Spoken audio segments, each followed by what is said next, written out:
Hello students, good morning. Class 4th, 5th, 6th and 7th. English medium and Hindi medium दोनों ही प्रकार के बच्चों के लिए है। प्यारे बच्चों, आपका टॉपिक चल रहा था टेंस और टेंस में जनरल चीज़ें मैं आपको बता चुका हूँ। कौन कौन सी जनरल चीज़ें? WH शब्द कौन कौन से होते हैं? What, where, why, when, who, whose, whom, which, whose, whom, ये सभी आपको WH में आते हैं। हाउ शब्द में आते हैं how, how many, how much, how far, how long, ये आते हैं। ये मैं आपको बता चुका हूँ।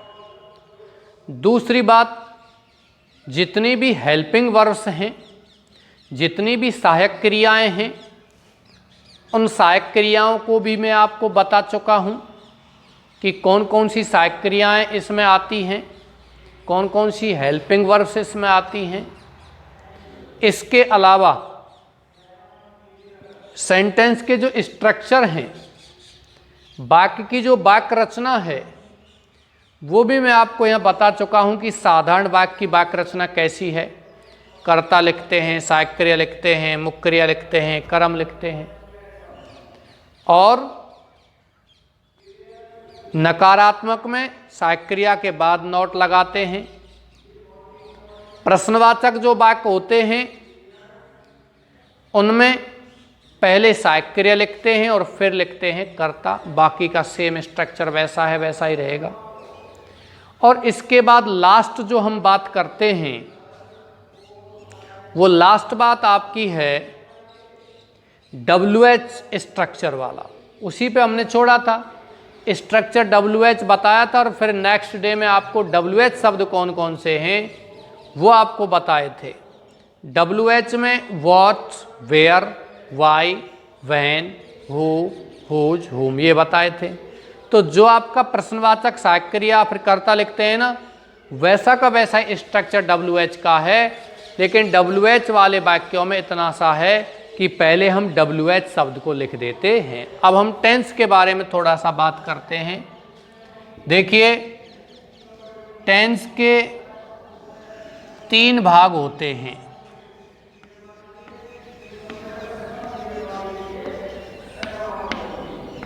नंबर 1 प्रेजेंट टेंस, दूसरा भाग होता है इसका पास्ट टेंस, और तीसरा भाग होता है बच्चों फ्यूचर टेंस।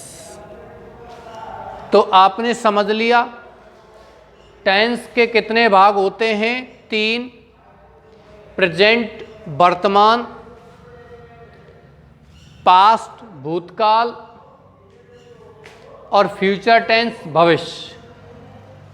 प्यारे बच्चों, ये टेंस है, ये लैटिन भाषा के टेम्पस शब्द से लिया गया है। टेंस तो अंग्रेजी का शब्द है, लेकिन ये इसकी उत्पत्ति, इसका मूल कहाँ से हुआ था? लैटिन भाषा के टेम्पस शब्द से इसकी उत्पत्ति हुई थी, जिस टेम्पस का मतलब होता है समय, टाइम नहीं, ऐसा समय जिस पर इंसान का कोई प्रभाव नहीं रहता, जिस समय को इंसान अपने नियंत्रण में नहीं कर सकता है। युग परिवर्तन जो होता है, युग बदलता है, समय बदलता है, टाइम बदलता है, वही टेम्पस कहलाता है। टेंस अंग्रेजी भाषा के, टेंस में अंग्रेजी भाषा में क्या रहता है? टाइम। लेकिन लैटिन भाषा के टेम्पस शब्द से इसकी उत्पत्ति हुई है, जिसका मतलब काल या समय जो 3 भागों में विभक्त किया गया है, present, past and future.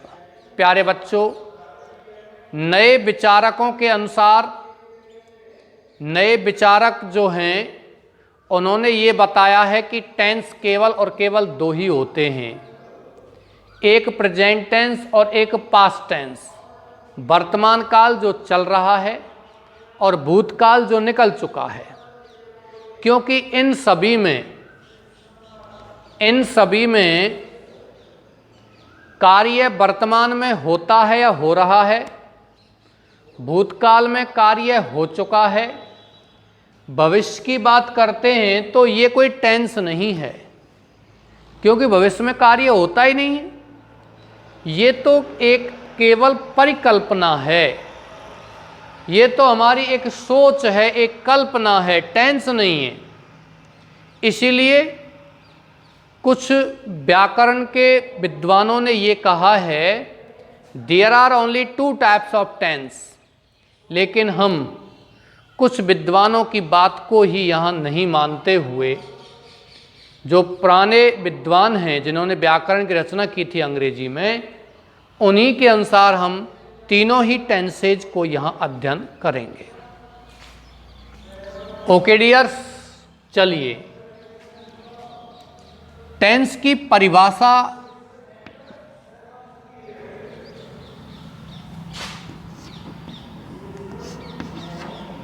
Tense means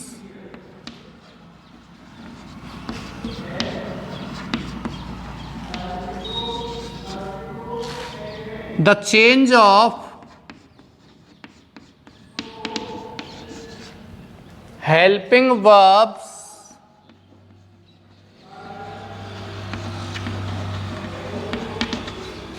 and main verbs। प्यारे बच्चों, टेंस का मतलब क्या है?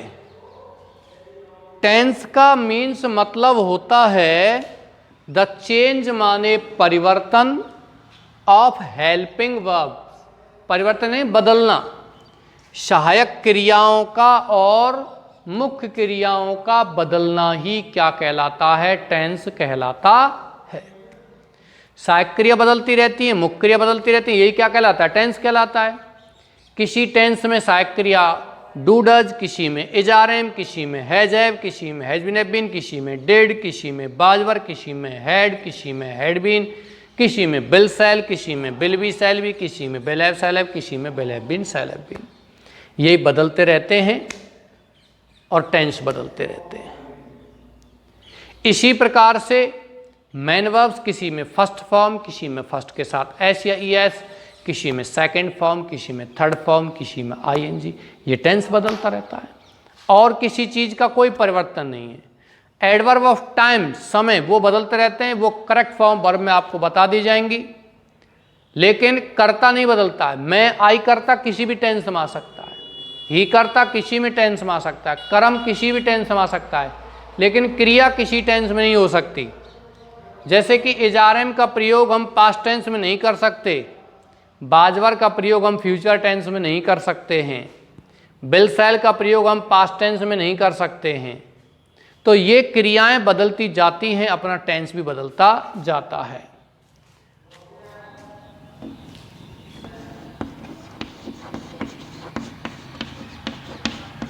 ईच पार्ट हैज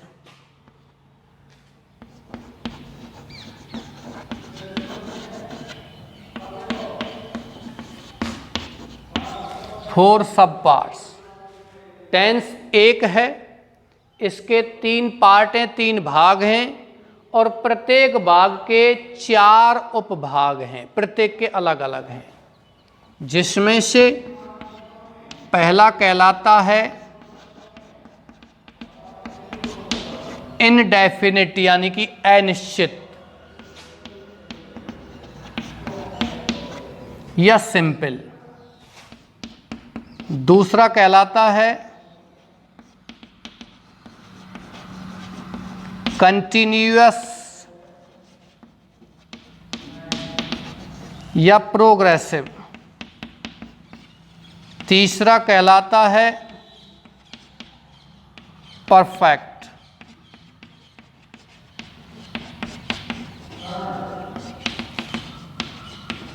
और चौथा कहलाता है परफेक्ट कंटिन्यूअस। ये आपके 4 भाग हैं। अब हम जिस टेंस को जिसमें काम में लेते हैं इन्हीं को आगे लगा देते हैं। जैसे प्रेजेंट इंडेफिनिट टेंस या simple, present continuous, present perfect, present perfect continuous.